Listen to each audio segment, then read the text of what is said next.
అందరికీ నమస్కారం. శ్రీమద్ భగవద్గీత ఆధ్యాత్మిక రహస్యాలు శీర్షికలో శ్రీ త్రినాథ్ గారు ధారావాహిక ప్రసంగం చేస్తున్నారు. వారి ధారావాహిక ప్రసంగంలో ఈరోజు 250వ ప్రసంగం చేస్తున్నారు. శ్రీ త్రినాథ్ గారికి స్వాగతం. శ్రీమద్ భగవద్గీత ఆధ్యాత్మిక రహస్యాలు ఈ యొక్క కార్యక్రమాన్ని వీక్షిస్తున్నటువంటి సోదర సోదరులందరికీ హార్దిక స్వాగతం. నమస్సుమాంజలి. శ్రీమద్ భగవద్గీత ఆధ్యాత్మిక రహస్యాలు ప్రతి ఒక్కరూ కూడా తెలుసుకోవాలండి. ఎందుకంటే ఇప్పుడు కానీ మనం తెలుసుకోకపోయినట్లయితే మనం ఇంకా కల్పము కూడా మనం నష్టపోతాం. ఎందుకంటే భగవంతుడు చెప్పినటువంటి మహావాక్యాలు ప్రతి కల్పంలో ఒకసారి చెప్తారు, అదే మళ్ళీ రిపీట్ అవుతూ ఉంటుంది అంటారు. అందువలన ఈ ఆధ్యాత్మిక రహస్యాలు తెలుసుకోవడం అంటే భగవంతుడి యొక్క సంపూర్ణ పరిచయాన్ని తెలుసుకోవడం. భగవంతుడి పరిచయాన్ని తెలుసుకోవడం కంటే గొప్ప విషయం ఇంకేమైనా ఉంటుందా అని మనం పదే పదే చెప్పుకుంటున్నాం. అర్థమైందండి. ఎందుకంటే ఈ వర్తమాన సమయంలో భగవంతుడు అన్న విషయాన్ని చాలా తేలికగా తీసుకుంటున్నారండి మనుషులు. అందుకనే భగవంతుడితో కనెక్ట్ కాలేకపోతున్నారు. భగవంతుడు దివ్య గుణాలు, దివ్య శక్తులు మనకి ఇవ్వడానికి సిద్ధంగా ఉన్నప్పటికీ కూడా మనము తీసుకునేటువంటి మాధ్యమాన్ని మనం మూసేసుకున్నాం. మాధ్యమం ఏమిటండి? మనసు. మన్మనాభవ. మనసు సూక్ష్మము. సూక్ష్మాన్ని మనం అర్థం చేసుకోవాలి అంటే ఏం చేయాలి? మనలో ఉన్నటువంటి సూక్ష్మతత్వాన్ని అర్థం చేసుకోవాలి. అదే దాన్ని ఏమంటున్నారు? ఆత్మ అంటున్నారు. సో ఈ ఆత్మతత్వాన్ని మనం అర్థం చేసుకున్నప్పుడే మనసు, బుద్ధి, సంస్కారాలు అనబడేటువంటి సూక్ష్మ శక్తులు మనకు అర్థమవుతాయి. దాని ద్వారా ఈ స్టేజ్ క్రాస్ అవ్వాలన్నమాట. ఈ స్టేజ్ క్రాస్ అవుతే మన జీవితం మారిపోతుంది. అర్థమైందండి? ఈ ఫస్ట్ స్టెప్ అన్నమాట. సూక్ష్మంలోకి వెళ్ళాలి. సూక్ష్మంలో మోక్షము అని చెప్పి కూడా భక్తులు అనుకుంటూ ఉంటారు, పెద్దవాళ్ళు చెప్తూ ఉంటారు. సూక్ష్మంలో మోక్షం అంటే ఏమిటి? ఆత్మజ్ఞానం ద్వారానే మీకు ముక్తి, జీవన్ముక్తి అంటే మోక్షము. అర్థమైందండి? అది మనకు కలుగుతుంది ముఖ్యంగా. అందువలన ఇంత చక్కటి ఒక అద్భుతమైనటువంటి ఒక సువర్ణ అవకాశాన్ని మీరు జారవడుచుకోకండి. ఇప్పటి వరకు మీరు ఏ జ్ఞానాన్ని విన్నారో, ఆ యొక్క ఏ భక్తి అయితే మీరు చేశారో ఆ భక్తికి ఫలితం అన్నమాట. మీకు భక్తి తర్వాత జ్ఞానం అంటారు సార్. భక్తి, జ్ఞానం, వైరాగ్యం అంటారు. ఇప్పుడు జ్ఞానం మీకు అర్థమవుతుంది అంటే అర్థమైన వాళ్ళ గురించి ఏమనుకోవాలి? వాళ్ళ భక్తి ఫలించింది అని అనుకోవాలి. అర్థమైందండి? భక్తికి ఫలితము జ్ఞానము. ఆ దృష్టికోణంలో వినండి. ఇప్పుడు మీరు జ్ఞానులు అవుతున్నారన్నమాట. భక్తులు అంటే కేవలం ఒక జన్మకి మాత్రమే పరిమితం చేసుకునేటువంటి ఒక లౌకిక, భౌతిక, ఇంద్రియ సుఖాలను నెరవేర్చుకోవడం కోసం అని చెప్పి ఆ కోరికలు, ఒక అనిత్యమైనటువంటి ఒక జన్మకే పరిమితమయ్యేటువంటి కోరికలను సాధించుకోవడానికి మనం భక్తి చేస్తున్నాం. ఒకసారి జ్ఞాన మార్గంలో పడ్డాము అంటే మొత్తం కాలచక్రం అంతా కూడా మన కంట్రోల్లోకి వస్తుంది. ఎందుకంటే ఆత్మజ్ఞానం ఆత్మ మొత్తము కల్పమంతా కూడా ప్రయాణం చేస్తోంది. శరీరాలు తీసుకుంటుంది, విడిచిపెడుతుంది. ఈ శరీరాల యొక్క మార్పు చేసుకుంటుంది. కానీ ఆత్మ అవినాశి అన్న సంగతి మనం తెలుసుకున్నాం. అందువలన జ్ఞాన మార్గము మనకి దానికంటే గొప్ప మార్గం ఇంకొకటి లేదు. తదుపరి మనకి ఏమొస్తుందండి? వైరాగ్యం అంటే ఏదో అడవులకు వెళ్ళిపోవడం కాదు. వైరాగ్యం అంటే శరీరం మీద రాగాన్ని తగ్గించుకోవడము, ఆత్మ మీద రాగాన్ని పెంచుకోవడము. అంటే సత్యత ఆధారంగా జీవితాన్ని మనము ఆ విధంగా ముందుకి నడిపించటము. ఎందుకంటే సత్యత అంటే నేను ఆత్మని, నేను శరీరం అన్న భ్రాంతిలో, అటువంటి భ్రమలో, డెల్యూషన్లో కానీ జీవితాన్ని గడిపినట్లయితే దాన్ని ఏమంటున్నాడు భగవంతుడు? అసత్యములో ఉన్నావు అంటున్నాడు. భగవంతుడు సత్యము, మనం అసత్యములో ఉన్నాము. అందుకనే మనం భగవంతుడితో కనెక్ట్ కాలేకపోతున్నాం. సత్యము అసత్యము కనెక్ట్ అవ్వదండి. భగవంతుడైన అసత్యంలోకి రావాలి, మనమైనా సత్యంలోకి వెళ్ళాలి. కానీ భగవంతుడు ఎక్కడైనా అసత్యంలోకి వస్తాడా? ఆయన సదా సత్యంలో ఉంటాడు. పరమ సత్యం అన్నారు, అందుకని అబ్సల్యూట్ ట్రూత్ అన్నారు. అందుకని మనకు వేరే ఆప్షనే లేదండి. ఆత్మజ్ఞానాన్ని పొందడం తప్ప ఇంకా వేరే ఆప్షనే మనకి లేదు. ఈ యొక్క తొలి పలుకులతో మనం ముందు మాటగా ఏం చర్చించుకుంటున్నాము? ధార్మికము మరియు ఆధ్యాత్మికం. ధార్మికము మరియు ఆధ్యాత్మికంలో మరొక విషయాన్ని మీకు తెలియజేస్తాను. ధార్మికంలో ఎక్కువగా దాన పుణ్యాలు చాలా విశిష్టంగా ఆ విధంగా మనం పరిగణిస్తామండి. దానం చెయ్యండి, అన్నదానం చెయ్యండి, అదేవిధంగా వస్త్రదానం చెయ్యండి. పూర్వ రోజుల్లో మనం వినేవాళ్ళం, ఇప్పుడైతే వినడం లేదు కానీ భూదానం అంటాం. అర్థమైందండి? భూదానము, గోదానము, అదే విధంగా ఈ రకరకాల దాన పుణ్యాలు. ఇప్పుడు చదువు లేనటువంటి వాళ్ళు అక్కినేని నాగేశ్వరరావు గారు తీసుకోండి, ఆయన చదువుకోలేదు ఎక్కువగాను. ఆయన ఏం చేశారు? విద్యాదానం చేశారు. అక్కినేని ఏఎన్ఆర్ కాలేజీ ఏదో పెట్టారు. అర్థమైందండి? ఇలాగా ఎవరైతే ఏ దానాన్ని చేస్తారో ఆ దానం యొక్క ఫలితము ఈ కల్పములో, ఈ కలియుగములోనే తదుపరి జన్మలో పొందుతారు. ఇది ఒక సైన్స్ అన్నమాట. అర్థమైందండి? ఒక ఆసుపత్రి కట్టించి చక్కగా పేదలకి ఉచిత వైద్యాన్ని అందించారనుకోండి, డాక్టర్ కాకపోయినా పర్వాలేదు, మీ దగ్గర డబ్బు ఉంది, ఏం చేస్తారు? ఆసుపత్రి కట్టిస్తారు, ఒక డాక్టర్ని ఎవరినో పెడతారు, ఆ విధంగా అడ్మినిస్టర్ చేసి పేదవాళ్ళకి ఉచితము అంటారు. ఫలానా వైట్ కార్డ్ అంటున్నాను కదా. సో ఈ విధంగా చేసినట్లయితే మీరు తదుపరి జన్మలో ఇదే కల్పంలో గుర్తుపెట్టుకోండి, మళ్ళీ ఏమవుతుందండి? మీరు ఆరోగ్యవంతుడిగా పుడతారు. అదేవిధంగా చెడు కర్మలు చేసినా కూడానండి, ఇప్పుడు కొన్ని విషయాలు మనం చూస్తుంటాం. చనిపోయే ముందర ఎవరినో వాడిని చంపామనుకోండి, లేకపోతే ఎవడో కాలు నరికామనుకోండి, వాడిని అంగవైకల్యుడిగా తయారు చేసామనుకోండి, తదుపరి జన్మలో మనం పోలియో పేషెంట్గా పుడతాం. ఇవన్నీ ఒక ప్రిన్సిపల్స్ అనమాట. భగవంతుడు ఇంటర్ఫియర్ అవ్వడండి. భగవంతుడు ఒక మార్గదర్శకాన్ని చూపిస్తాడు. ఆయన ఇది ఒక యూనివర్సల్ ఫార్ములా అని నేను ఫిక్స్ చేశాను, ఈ ఫార్ములా నీకు అర్థం కానంత వరకు నీకు తోచిన విధానంలో నడుస్తావు, లేకపోతే ఇతర అజ్ఞానంలో ఉన్న మనుషులు చెప్పినటువంటి విధానంలో నడుస్తావు. దీనిని ఏమంటున్నాడు? నేను చెప్పిన విధానం అంటే శ్రీమతము అంటున్నాడు. నీకు తోచిన మతంలో నడిస్తే అది మన మతము అంటున్నాడు. భగవంతుడి మతం ఏమో శ్రీమతము లేక ఈశ్వరీయ మతము. అదేవిధంగా ఇతరుల మతాన్ని నువ్వు పాటిస్తున్నావు అంటే పరమతము అంటాం. సో ఈ మన మతము పరమతమాన్ని విడిచిపెట్టు నాయన, శ్రీమతాన్ని నువ్వు ధారణ చెయ్యి అంటున్నాడు. ఇప్పుడు దాన పుణ్యాలంతా ఒక్క జన్మకి మాత్రమే పరిమితము. ఇంకా ఎక్కువగా చేసామనుకోండి, అది కూడా ఈ కల్పంలో ఇంకొక జన్మ తీసుకునే అదృష్టం కలిగితే అందులో కూడా కాస్త, అంటే ఒకటో రెండో జన్మలకి మాత్రమే ఫలితము. మీరు ఏది చేస్తే దానికి కరస్పాండ్ గా వస్తుంది. మీరు ఆసుపత్రి కట్టించారు, ఆరోగ్యవంతుడిగా మీరు పుడతారు. కానీ ఇక్కడ ధనము రాదమండి. మీరు ధనికులుగా పుట్టరండి, ఆరోగ్యం బాగుంటుంది, కానీ మీరు పేదవాళ్ళ ఇంట్లో పుడతారు. అర్థమైంది? అదే మీరు ధనాన్ని మీరు దానం చేశారనుకోండి, ధనికుల ఇంట్లో పుడతారు, కానీ అక్కడ ఆరోగ్యం గ్యారంటీగా బ్రహ్మాండంగా ఉంటుందని చెప్పలేము. అర్థమైందండి? ఏ కోణంలో మీరు దానం చేస్తున్నారు అంటే అది లభిస్తుంది, కానీ సమృద్ధిగా లభించదు. ఇప్పుడు నేను ధనాన్ని దానం చేశాను, నాకు ధనము కావాలి వచ్చే జన్మలో, ఆరోగ్యము కావాలి, విద్య కావాలి, అన్ని కోణాలలో సమృద్ధిగా ఉండాలి అంటే అది ఈ భక్తి కోణంలో మనకి అది కుదరదు. ఏది చేస్తే చేసుకున్న వాడికి చేసుకున్నంత మహాదేవ అన్నట్టుగా ఆ లిమిటెడ్ గానే మనకి రెస్పాన్స్ కూడా ఆ విధంగానే తదుపరి జన్మలో నేను చెప్పాను కదా, విద్య కానీ, ఆరోగ్యం కానీ, ధనము కానీ ఆ విధంగా ప్రాప్తిస్తుంది. కానీ విద్య ఉన్నవాడికి ధనం ఉండాలని గ్యారంటీ లేదు, విద్య ఉన్నవాడికి ఆరోగ్యం సమృద్ధిగా ఉండాలని గ్యారంటీ లేదు. ఇది ఒక ఆధ్యాత్మిక ప్రిన్సిపల్ అన్నమాట. భగవంతుడు చెప్తున్న మహావాక్యాల నుంచి మీకు చెప్తున్నాను. ఇది ధార్మిక జగత్తులో మనం చర్చించుకున్న విషయం, దాన పుణ్యాల గురించి. అంటే ఎందుకంటే తెలుసుకోవాలి, మనం దాన పుణ్యాలు చేస్తున్నామంటే స్వర్గంలో వెళ్ళిపోతున్నామంటే సమృద్ధిగా అన్ని సమకూరుతాయి అనేటువంటి భావన సరి అయినది కాదు అని భగవంతుడు తెలియజేస్తున్నాడు. అర్థమైందండి? ఇప్పుడు ఆధ్యాత్మిక జగత్తులో మీరు ఏం దానం చేస్తారు? ఆధ్యాత్మిక జగత్తులో మీరు స్థూల దానము చేయకూడదు, స్థూల ధనము యొక్క దానము చేయకూడదు. అర్థమైందండి? ఎందువల్ల చేయకూడదు?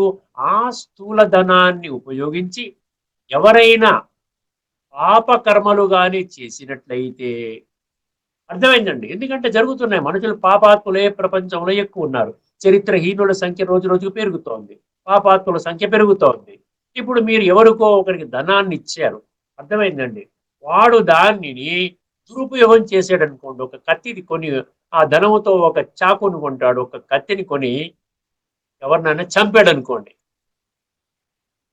ఆ పాప కార్యములో ధనాన్ని దానము చేసేటువంటి వాళ్ళు భాగస్వాములు అవుతారు అని భగవంతుడు చెప్తారు. అర్థమైందండి? అందువల్ల స్థూలంగా మీరేమి చేయ పెడితే మీరు ధనాన్ని ఇవ్వకుండా మీరు వంట వండి భోజనం పెట్టండి వాడికి, లేకుండా ఉంటే ఇతరత్రా మీరు దానం చేయండి, అంతవరకు ఓకే. ఇక్కడ ఆధ్యాత్మిక జగత్తులో ముఖ్యమైన దానం చెప్తున్నాను. ముఖ్యమైన దానం అంటే మొత్తము కల్పము సత్య త్రేత ద్వాపర కలి, ఈ కలియుగం యొక్క అంతవరకు కూడా మీకు సమృద్ధిగా చక్కటి జన్మలు, ఎన్ని జన్మలైతే ఈ కాలచక్రంలో నిర్ధారించబడ్డాయో దాని గురించి మళ్ళీ మనం ఫ్యూచర్ ఎపిసోడ్స్ లో చర్చించుకుందాం. ఇప్పుడు చెప్పవలసిన విషయం ఏంటంటే ఒక్క జన్మకు మాత్రమే, అది కూడా ఒక్క కోణములో చేస్తే అదే కోణములో మనకి ప్రతిఫలం లభిస్తుంది. విద్యాదానం చేస్తే చదువు బాగా చదువుకుంటాం, అదే విధంగా ఆసుపత్రి కట్టిస్తే ఆరోగ్యం బాగుంటుంది, కానీ ధనవంతుడిగా కాలేము. ఇలా ఉన్నప్పుడు ఆధ్యాత్మిక జగత్తులో మీరు ఒక్క విషయాన్ని మీరు దానం చేస్తే కాలచక్రం మొత్తం అద్భుతమైన జీవితాన్ని గడుపుతారు. అంటే సత్యయుగంలో శ్రేష్ఠ జన్మలు తీసుకుంటారు, తర్వాత త్రేత, తర్వాత ద్వాపరం, ఇదే విధంగా వస్త్రాలు మార్చుకుంటూ ఆ విధంగా అన్ని జన్మలు మీరు శ్రేష్టాతి శ్రేష్టంగా ఉంటారు. ఇది జ్ఞానం యొక్క ఫలము. ఏమి దానం చేయాలి మీకు అర్థమైంది కదండి, జ్ఞాన దానం చేయాలి. పరమాత్మ చెప్పినటువంటి ఆధ్యాత్మిక జ్ఞానం, సంపూర్ణ ఆధ్యాత్మిక జ్ఞానము మరియు సంపూర్ణ ఆధ్యాత్మిక విజ్డమ్. కానీ ఆ సంపూర్ణ ఆధ్యాత్మిక విజ్ఞానం అంటే విజ్డమ్. ఏ విధముగా ఈ జ్ఞానాన్ని జీవితంలో ధారణ చెయ్యాలని ఇప్పటి వరకు ఎవరు చెప్పలేదండి. ఎవరన్నా చెప్పారా? మీరు మంచిగా ఆలోచించండి అందరూ చెప్తారు, మోటివేషనల్ స్పీకర్స్ అందరూ మంచిగా ఆలోచించండి అంటారు. ఎలాగా ఆలోచించాలి ఎవరన్నా చెప్పారా? అర్థం చేసుకోండి, ధార్మికానికి ఆధ్యాత్మిక రాత్రికి పగలకున్నంత తేడా. పాజిటివ్ థింకింగ్ అని కోర్సులు పెడుతున్నారు, 5,000 10,000 తీసుకొని 5 స్టార్ హోటల్లో 2 గంటలు 3 గంటలు లెక్చర్స్ ఇచ్చి వెళ్ళిపోతున్నారు. వాళ్ళు చివరిగా చెప్పేది ఏంటి? మీరు పాజిటివ్ గా ఆలోచిస్తే మీకు శక్తి వస్తుంది అని చెప్తారు. కానీ ఆ ప్రాసెస్ మాత్రము ఒక భగవంతుడు మాత్రమే చెప్తాడు. అర్థమైంది? ఆచరించే విధానం భగవంతుడు చెప్తాడు. చెప్తున్నాడు కాబట్టి యద్యద్ ఆచరతి శ్రేష్ఠ అన్నాడు. నేను చెప్తున్నా, నేను ఆచరణ చేసే విధానం చెప్తున్నాను, ఎవరు చెప్పలేదు, అయినా వాళ్ళ వెంటే పడుతున్నావు, నన్ను మర్చిపోతున్నావు. అర్థమైందండి? ఏమే మతం నిత్యం అనుతిష్టంతి మానవా అన్నాడు.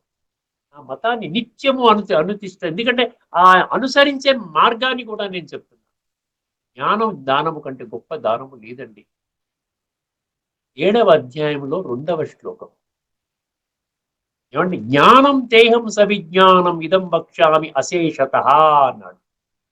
అర్థమైందండి? జ్ఞానము విజ్ఞానము అశేషత అంటే ఏది దాచుకోకుండా నా దగ్గర ఉన్న సమస్త జ్ఞానాన్ని నీకు ఇచ్చేస్తున్నాను అంటున్నాడు. యజ్ఞాత్వా నేహ భూయో అన్యత్ జ్ఞాతవ్యం అవశిష్యతి. చాలా ముఖ్యమైన శ్లోకం 7వ అధ్యాయంలో 1, 2, 3 చాలా ముఖ్యమైన. నేను చెప్పినటువంటి యొక్క సంపూర్ణ ఆధ్యాత్మిక జ్ఞానము అంటే స్పిరిచువల్ నాలెడ్జ్, మరియు సంపూర్ణ ఆధ్యాత్మిక విజ్ఞానము అంటే స్పిరిచువల్ విజ్డమ్, ఈ 2 తెలుసుకున్నట్లయితే, ఇది కూడా సంపూర్ణం అశేషత అన్నాడు కదా, ఈ 2 తెలుసుకున్నట్లయితే ఈ లోకములో, వర్తమానములో, ఈ భూమండలంపై, ఈ లోకములో, ఈ పృథ్వీ మీద నీకు వేరే ఇతర జ్ఞానముతో పని లేదు అన్నాడు. అంతకంటే అథారిటీ ఇంకేముంది చెప్పండి? దానిని కూడా విస్మరించాం. ఇప్పుడు ఇటువంటి జ్ఞానాన్ని మనం దానం చేయాలి. ఇప్పుడు నేను ఆది మధ్యాంతాల జ్ఞానము జ్ఞానిని పరమాత్మ అంటున్నాడు, నాకు మొత్తం సృష్టి యొక్క జ్ఞానం అంతా ఉంది, నేను నీకు ఇచ్చేస్తున్నా అన్నాడు కదా. సో సృష్టి రహస్యాలన్నీ మనం తెలుసుకున్నప్పుడు అది ఇతరులకు ఇచ్చామనుకోండి, మరి వాళ్ళు కూడా దుఃఖం నుంచి బయటపడతారు, కష్టాల నుంచి బయటపడతారు, ఆనందంగా ఉంటారు, కోర్టు తగాదాలు అవన్నీ విడిచిపెడతారు. ఇప్పుడు సంస్కార పరివర్తన దిశగా వెళ్తారు, రాజయోగాన్ని నేర్చుకుంటారు, స్వయాన్ని ఆత్మగా అనుభవం చేస్తారు, పరమాత్మతో కనెక్ట్ అవుతారు, దివ్య గుణాలు శక్తులు ధారణ చేస్తారు. ఎంత అద్భుతమైన జ్ఞానం అండి! దానితో ఈ ఒక్క జన్మలో మీరు ఆ దుఃఖాన్ని తొలగించడం కాదండి, వాళ్ళకి జన్మ జన్మల ప్రారంధాన్ని మీరు ఇచ్చిన వాళ్ళు అవుతారు.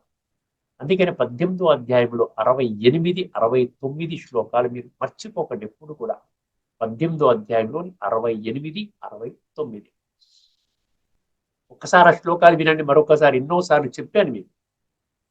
ఇమం పరమం గుహ్యం మద్భక్తే స్వవిదాస్యతి భక్తిమయి పరాం కృత్వా మామే వైశ్యస్య సంశయం అంటాడు. సంశయమే లేదన్నాడు, ఇంకేం కావాలి? అన్డౌటెడ్లీ అని అర్థం అనమాట. నిస్సందేహముగా ఏమంటున్నాడు? ఎవరైతే ఈ పరమ గుహ్య రహస్యాలు, జ్ఞానములో ఉన్నటువంటి గుహ్యమైన గంభీరమైనటువంటి రహస్యాలు ఎవరైతే అజ్ఞానములో ఉన్న నా బిడ్డలకి తెలియజేస్తారో వారికంటే గొప్ప ప్రియమైన బిడ్డ నాకు ఇంకొకడు లేడు. ఈ భూమండలం మీద కాదు, రాబోయేటువంటి ఆ ఫ్యూచర్ లో కూడా ఇంతకంటే గొప్పవాడు ఇంకెవరు లేరు అని భగవంతుడు డిక్లేర్ చేశాడండి. ఒక్కసారి మీకు ఇందులో ఉన్న విషయాన్ని చెప్తే మీకు అర్థమవుతుంది. 1868, 69 ఎంత అద్భుతమైనటువంటి విషయం అండి. ఈ ఒక్క 2 శ్లోకాలు తెలుసుకుంటే నిజంగా మీరు కూడా ఆధ్యాత్మిక రహస్యాలు తెలుసుకోవాలి, నలుగురికి బోధించాలన్నట్టు ఒక ప్రేరణ, గట్టి ప్రేరణ మీకు కలుగుతుంది. ఏమంటున్నాడంటే ఒక్కసారి చూడండి, ఇందులో గీతా పుస్తకంలో ఇచ్చిన మాటలే చెప్తున్నాను నేను.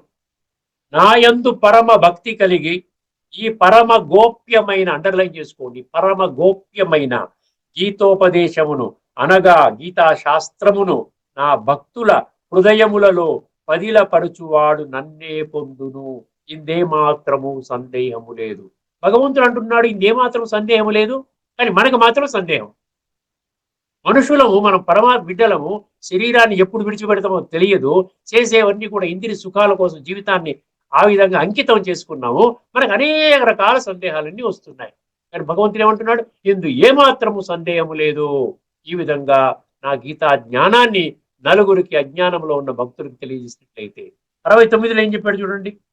నచ తస్మాన్ మనుష్యేషు కశ్చిన్మే ప్రియకృత్తమః భవితానచ మే తస్మాత్ అన్య ప్రియతరో భువి. ఇది శ్లోకం అనమాట. దీని మీనింగ్ ఏం చెప్పాడు చూడండి. నాకు ప్రీతిని కూర్చున్నట్టి కర్మలను ఆచరించు మనుషులలో, నాకు ప్రీతిని కూర్చున్నట్టి కర్మలను ఆచరించు మనుషులలో అతనిని మించిన భక్తుడెవ్వడునూ లేడు. సరే, ఎంత గొప్ప ప్రాప్తి మనము సింపుల్ గా విడిచిపెట్టేస్తున్నాం. అర్థమైందండి? అంతేకాక అతని వలే కాని, అతనిని మించి కాని నాకు ప్రియమైన వాడు భూమండలమున మరి ఒకడెవ్వడును భవిష్యత్తులోనూ ఉండబోడు. 18, 68, 69 మిస్ చేసుకుంటాం. దానము, ధార్మికము, ఆధ్యాత్మికంలో దాన పుణ్యాల గురించి మనం తెలుసుకున్నాం. మరొక ముఖ్యమైన విషయం మీద తదుపరి ఎపిసోడ్లో, రాబోయే కొన్ని ఎపిసోడ్స్లో తెలుసుకుందాం. ఇప్పుడు మన ముఖ్యమైన విషయం ఏంటంటే కర్మని చెయ్యాలి. కర్మ విడిచిపెట్టమని చెప్పలేదండి, ఎన్నో శ్లోకాల్లో చెప్పాడు. ఇప్పుడు అదే విషయాన్ని మనం చూస్తున్నాం. ఎందుకంటే కర్మ విడిచిపెట్టిన వాడని భగవంతుడు సమర్థిస్తున్నాడా? కర్మని విడిచిపెట్టమంటున్నాడా? కర్మని చేసి నువ్వు కర్మ ఫలితాన్ని విడిచిపెట్టమంటున్నాడా అనేది మనము ఏ ఒక్క శ్లోకంలో కూడా కర్మని విడిచిపెట్టమని లేదండి. 574 శ్లోకాలు మీరు స్టడీ చేయండి, ఏ ఒక్క శ్లోకంలో కూడా కర్మని విడిచిపెట్టమని లేదు. కాకపోతే అర్జునుడికి ఒక డౌట్ వచ్చింది. అర్జునుడు అంటే ఏంటి? సత్యాన్వేషణ కోరుకునేవాడు, సత్యంగా పరమాత్మక ప్రాప్తి, ఈ జీవితాన్ని కూడా సఫలం చేసుకుంటూ ఈ యొక్క శరీరాన్ని వాడుకుంటూ మొత్తము కాలచక్రం, మొత్తము సత్య తేత ద్వాపర కలి మొత్తం కాలచక్రంలో అనేక జన్మల్ని సమృద్ధిగా చేసుకోవడానికి రెడీగా ఉన్నటువంటి వాడు అనమాట. ఈ చిన్న చిన్న విషయాలు, ఏదో అది జరిగింది, వాడేదో అన్నాడు, ఈ వ్యవస్థ బాగోలేదు, ఆ వ్యవస్థ బాగోలేదు, ఇదంతా కూడా మన ఆత్మని శుద్ధి చేయదండి. అత్యంత విలువైనటువంటి సమయాన్ని మనము వ్యర్థము చేస్తున్నటువంటి వాళ్ళం అవుతామన్న సంగతి మర్చిపోగలం. అర్జునుడికి ఎందుకు డౌట్ వచ్చిందండి ఒక్కసారి గమనించండి. అర్జునుడికి ఆత్మజ్ఞానాన్ని బోధించాడు. 2వ అధ్యాయంలో 11వ శ్లోకం నుండి 30వ శ్లోకం వరకు. జాగ్రత్తగా వినండి, సీక్రెట్ చెప్తున్నాను మీకు. 2వ అధ్యాయంలోని 11వ శ్లోకం నుండి 30వ శ్లోకం వరకు 20 శ్లోకాలు ఆత్మబోధ. నువ్వు ఆత్మవి అన్నాడు. ఒక శ్లోకంలో మనకి నిశ్చయం కుదరదు కదా. నువ్వు ఆత్మవి, నీ శరీరం నీదిరా, ఈ శరీరం ద్వారా నీ పాత్రను అభినయిస్తున్నావు అని ఒక శ్లోకంలో చెప్తే సరిపోతుంది, నమ్మం కదా. అందుకని డిఫరెంట్ యాంగిల్స్ లో ఆ విధంగా ఆత్మ వినాశి, శరీరం వినాశి, ఈ విధంగా ప్రయాణం చేస్తూ ఉంటుందని చెప్పుకుంటూ వచ్చాడు. అప్పుడు ఏమైపోయింది భగవంతుడికి, అర్జునుడికి ఏమర్థమైంది? ఇది జ్ఞాన బోధ అర్థమైంది. తర్వాత మళ్ళీ 31 నుండి 38 వరకు, ఎందుకంటే అర్జునుడిలో ఎందుకు ఈ కన్ఫ్యూజన్ వచ్చిందో కారణం చెప్తున్నాను నేను. 31 నుండి 38, 2వ అధ్యాయం సాంఖ్య యోగం. సాంఖ్య అనే పదం చాలా విశిష్టత అండి. సాంఖ్య అంటే నీ విచక్షణా శక్తి అన్నమాట. బుద్ధి ద్వారా విచక్షణ అంటాం చూసారా, ఏది కరెక్ట్ ఏది కరెక్ట్ కాదు, ఆ విచక్షణని కలిగించే జ్ఞానం. అందుకని డిస్క్రిమినేటివ్ విజ్డమ్ అన్నాడు, డిస్క్రిమినేటివ్ ఇన్సైట్ అన్నాడు. అర్థం, ఇన్సైట్ అంటే లోపలికి, బయట అవుట్ సైడ్ కాదు. అవుట్ సైడ్ బయట బయట చూసే స్థూలమైన కళ్ళతో చూసేది. ఇన్సైట్ అంటే ఆంతరిక జగత్తులో నువ్వు ఒక్కసారి వెళ్ళునాయన, చివరికి ఆత్మనే వెళ్ళిపోతుంది కదా, శరీరాన్ని పడేస్తున్నావు కదా.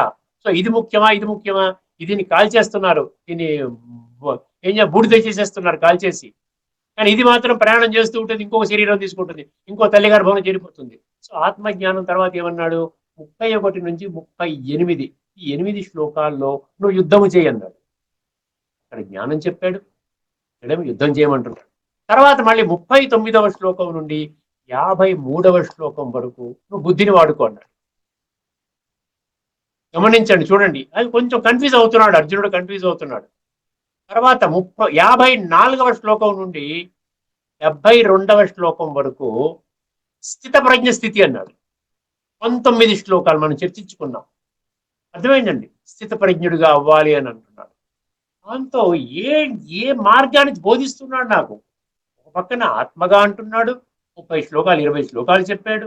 తర్వాత మళ్ళీ ఫిజికల్ గా యుద్ధం చేయమంటున్నాడు. యుద్ధం చేయి, యుద్ధం చేయి, యుద్ధం చేయి, నీ కర్తవ్యాన్ని నిర్వహించు, నువ్వు క్షత్రుడివి, క్షత్రుడి లక్షణం యుద్ధం చేయటము, నువ్వు పారిపోకూడదు, ఆ విధంగా అని చెప్పి 8 శ్లోకాలు చెప్పాడు.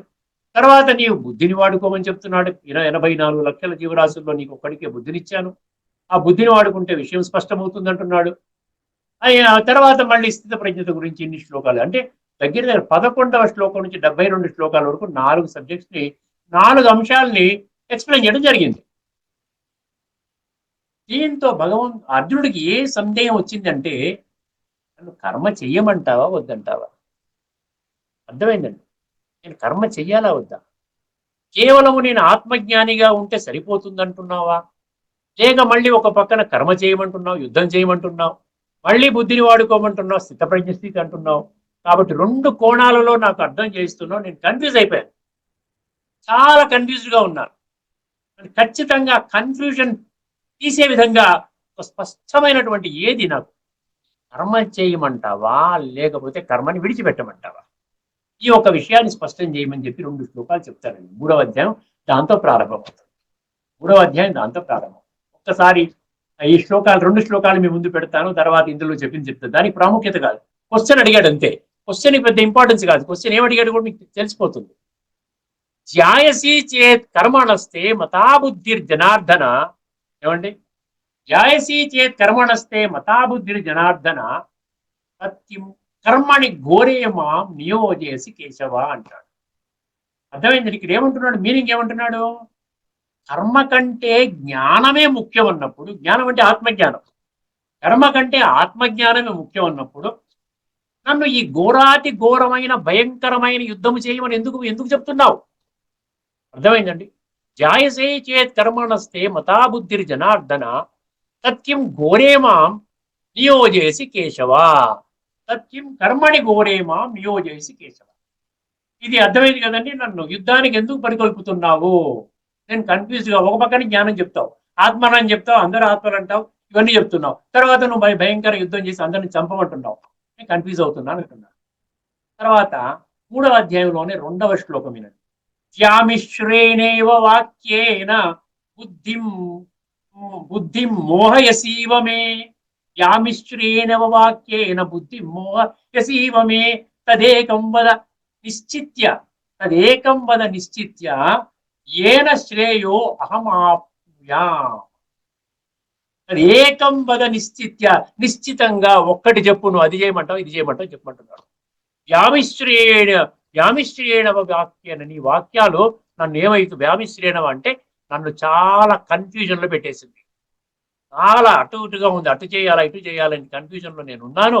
కాబట్టి ఏమంటున్నాడు, బుద్ధి మోహయసీమే, బుద్ధి అంతా ఏమైపోయిందంటే చాలా అదేమంటారు మోహితులైపోయింది, అటు ఇటు ఇటు కన్ఫ్యూజన్ గా. అందుకని ఏమంటున్నాడు, తదేకం వద నిశ్చిత్య ఏన శ్రేయో అహమాప్నుయామన్నాడు. ఒక్కసారి దీని యొక్క సమాధానం భగవద్గీతలో భాష్యకారులు ఏమిచ్చారో తెలుసుకుని మనము దానికి సమాధానం, భగవంతుడు చెప్పిన సమాధానాన్ని, ఎందుకంటే ఏదో ఒకటి చెప్పు నేను చేస్తాను, సిద్ధంగా ఉన్నాయి, మనందరికి వచ్చే సమస్యలేనండి. మనం కూడా ఏంటి, ఇప్పుడు గీతలో యుద్ధం అంటాడు, భయంకర యుద్ధం అంటాడు, అందరూ చనిపోయారు, లక్షల మంది చనిపోయారు, ఎన్నో లక్షల ఏనుగులు, లక్షల గుర్రాలు ఇవన్నీ చనిపోయారు, 18 రోజులు నడిచింది భయానక యుద్ధము. మళ్ళీ ఒక పక్కన ఆత్మజ్ఞానం చెప్తున్నాడు ఈయన, ఏ మార్గాన్ని వెళ్ళమంటున్నాడు అన్న కన్ఫ్యూజన్ మన తరపున అర్జునుడు వేసిన 2 ప్రశ్నలు అన్నమాట. ఈ 2 ప్రశ్నలకి భగవద్గీత భాష్యకారులు ఏమి రాశారో ఒకసారి చూద్దాం. అర్జునుడు పలికెను. ఎందుకంటే నా ఉద్దేశం ఏంటంటే భగవద్గీతను యథాతథంగా మీరు అర్థం చేసుకోవాలని నా యొక్క తపన. నేను అర్థం చేసుకున్నాను కాబట్టి నేను ఏదైతే అర్థం చేసుకున్నానో మీరు కూడా అర్థం చేసుకోవాలి. సత్యత ఆధారంగా బుద్ధి నేత్రాలు తెరుచుకోవాలి. అంతే. అజ్ఞానంలో నేను చెప్పటం లేదు. మీరు ప్రతి దాన్ని ప్రశ్నించవచ్చు. ఎందుకంటే సత్యతకి ప్రతి ప్రశ్నకి సమాధానం దొరుకుతుందండి. సత్యత కానీ వెళ్ళినట్లయితే ప్రతి ప్రశ్నకి సమాధానం దొరుకుతుంది. కానీ అసత్యంలో వెళ్ళేవనుకోండి ఏ ప్రశ్నకి సమాధానం దొరకదు. సత్యతకి అసత్యకి ఇంత తేడా ఉందన్నమాట. రాత్రికి పగలకున్నంత తేడా. ఏమంటాడు అర్జునుడు పలికెను, ఓ జనార్దన, ఓ కేశవ, నీ అభిప్రాయమును బట్టి కర్మ కంటెను జ్ఞానమే శ్రేష్టమైనచో, జ్ఞానమే శ్రేష్టమైనచో భయంకరమైన ఈ యుద్ధ కార్యమునందు నన్ను ఏల నియోగించుచున్నావు. ఇది మొదటి శ్లోకం అండి. అర్థమైంది? జ్ఞాయేసి చేత్ కర్మణస్తి.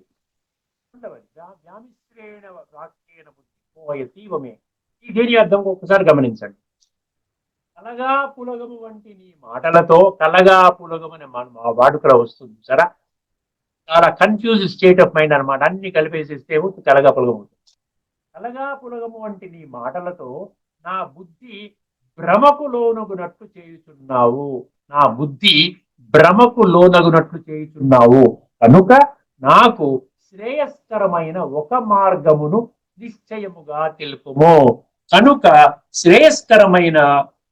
ఏమండి, కలగా పులగము వంటి నీ మాటలతో నా బుద్ధి భ్రమకు లోనగునట్లు చేయుచున్నావు. కనుక నాకు శ్రేయస్కరమైన ఒక మార్గమును నిశ్చయముగా తెలుపుము. అర్థమైందండి? ఎంత స్పష్టంగా అడిగాడు చూసారా? మన కన్ఫ్యూజన్ మొత్తం తీసేస్తున్నాడు అనమాట. దానికే భగవంతుడు 3వ అధ్యాయంలోని 3వ శ్లోకము అక్కడి నుంచి సమాధానం ఇస్తాడు.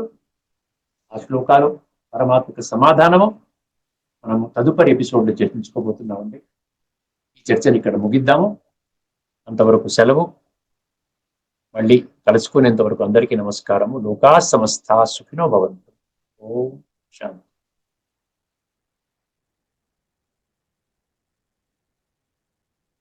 శ్రీమద్ భగవద్గీత ఆధ్యాత్మిక రహస్యాల తాత్వికతను సవివరంగా విశ్లేషించిన శ్రీ త్రినాథ్ గారికి ధన్యవాదాలు.